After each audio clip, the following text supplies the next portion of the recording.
প্রিয় উচ্চ মাধ্যমিক পরীক্ষার্থীরা, এই কিছুক্ষণ আগে শেষ হয়েছে তোমাদের বাংলা পরীক্ষা। তো আশা করি সবার পরীক্ষা ভালো হয়েছে। তোমাদের 2 নাম্বার 3 নাম্বার 5 নাম্বারের প্রশ্ন অনেকে এসেছে, তো অনেকে কমন পেয়েছো, রচনা ছিল। তো যেহেতু উত্তর একটুকু বড়, তার জন্য সব প্রশ্নের উত্তর দেওয়া সম্ভব নয়।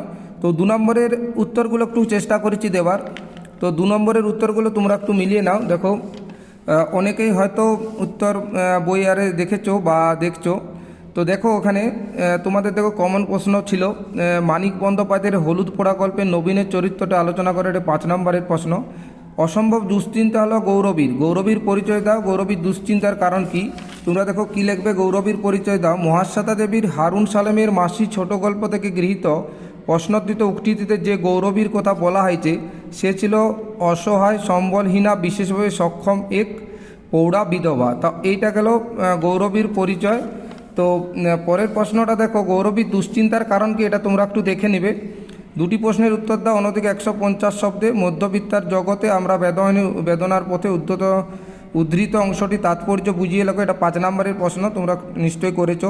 মৃত্যুর পাশ কাটিয়ে বাবা এলো, ছেলে এলো না, কবিতাটা কোন প্রেক্ষিতে লেখা? ছেলে ঘরে না ফেরার কারণ, ছেলের ঘরে না ফেরার কারণ।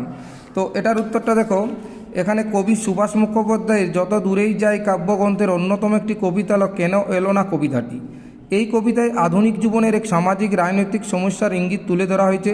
আলোচ্য কবিতায় ছেলেটি সারাদিন খুব আনন্দে কাটিয়েছে, কারণ তার বাবা মাইনে নিয়ে বাড়ি ফিরে পুজোর কেনাকাটা করবে।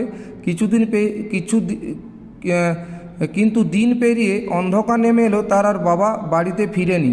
অর্থাৎ প্রশ্নটিতে এখানে এটাই বলা হয়েছে যে বাবার কোন কবিতাটি কোন প্রেক্ষিতে লেখা, ছেলের ঘরে না ফেরার কারণ কি। এটা 2 নম্বর এবং 3 নম্বর। 3 নম্বরের প্রশ্নটি তোমরা একটু দেখে নেবে। তারপরে 2টি প্রশ্নের উত্তর দাও অনধিক 150। এ তো জীবনের সত্য, কালীনাথ জীবনের সত্য কি, বক্তা কিভাবে এই এতে উপস্থাপিত হয়েছেন আর কি। তো এখানে কালীনাথ জীবনের সত্য বলতে দেখুন, ওই যে যেটা এখানে যেটা বলেছে, তো জীবনের সত্য, তো নাট্য পরিচালনা ও এর জন্য নানা রঙের দিন নাটকটিতে এটা একটু দেখে নেবে। তারপরে দেখো, পুরনো দিনের কথা ভুলে যান চাটুর্যমশাই কোন প্রসঙ্গে এই কথা বলেছেন, পুরনো দিনের কথাটি কেন ভুলতে চেয়েছেন। এটা দেখো, এই প্রশ্নটার উত্তর, থিয়েটারের পরিচয় কেউ তার মেয়ে কিংবা বোনের সঙ্গে বিয়ে দিবে না কারো, কখনো না। জানো তোমার ওই পাবলিক মনে থিয়েটারের টিকিট কেনা খদ্দেরদের আমি কাউকেই বিশ্বাস করি না। কালীনাথ চাটুর্য মশাইকে এই কথা বলেছেন। তো উত্তরটা একটু দেখে নেবে, তোমরা মিলিয়ে নেবে বইয়ের সাথে। তারপরেরটা দেখো, অসম্ভব, তারপরেরটা হচ্ছে, এটা চাটুর্য মশাইয়ের প্রশ্নটা গেল। তারপরে দেখো, আমি অমন নবীন চোখ তোমার আমার নেই, তো অমন নবীন চোখ তো আমার নেই, তবু তোমার দেখার সঙ্গে আমিও দেখতে পাচ্ছি। কে কাকে এই কথা বলেছে? এটা উত্তর হবে মাধব দত্ত অমলকে এই কথা বলেছে। উত্তর হবে মাধব দত্ত অমলকে এই কথা বলেছে। 2 নম্বর, বক্তা কী দেখতে পেয়েছিলেন একটু লিখবে। একই উৎপাত, আমি আসি ভাই। কে কাকে কথাটি বলেছেন, কোন বিষয়ে উৎপাতের কথা বলেছেন? এটি মোড়ল অমলকে কথা বলেছিলেন, আমি আসি ভাই কথাটি বলে। কোন বিষয়ে উৎপাতের কথা মনে করেছেন, এটা একটু তোমরা লিখবে, ভালো করে লিখেছো নিশ্চয়ই।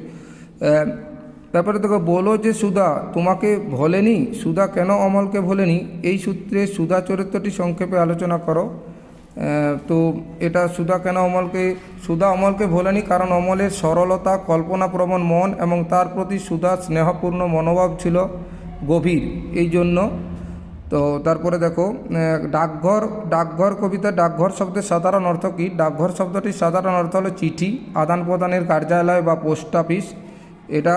তারপরে 2টি প্রশ্নের উত্তর দাও। বাংলা চিত্রকলা বোধে অবনীন্দ্রনাথ ঠাকুরের অবদান, এটা 5 নম্বর আছে, তোমরা অবশ্যই লিখেছো। তথ্যচিত্র কাকে বলে? বাংলা তথ্যচিত্র ধারণা সম্বন্ধে যা যেন লেখো। তথ্যচিত্র হচ্ছে এক ধরনের চলচ্চিত্র যা বাস্তব ঘটনা, মানুষ বা পারিপার্শ্বিক ভিত্তি করে তৈরি করা হয়, সাধারণত শিক্ষামূলক বা ঐতিহাসিক উদ্দেশ্যে। তো এইগুলো তোমাদের 2 নম্বরের প্রশ্ন। এবারে 10 নম্বরে দেখো, তোমাদের রচনা পড়েছে পরিবেশ ও বিপন্ন মানুষ, এটা আমি তোমাদের ইম্পর্টেন্ট দিয়েছিলাম। সমরেশ বসু তোমাদের ইম্পর্টেন্ট দিয়েছিলাম রচনার মধ্যে। তো আশা করি সবার পরীক্ষা ভালো হয়েছে। আগামীকাল ইংরেজি পরীক্ষা রয়েছে তোমাদের, অবশ্যই ভালো হবে। ধন্যবাদ।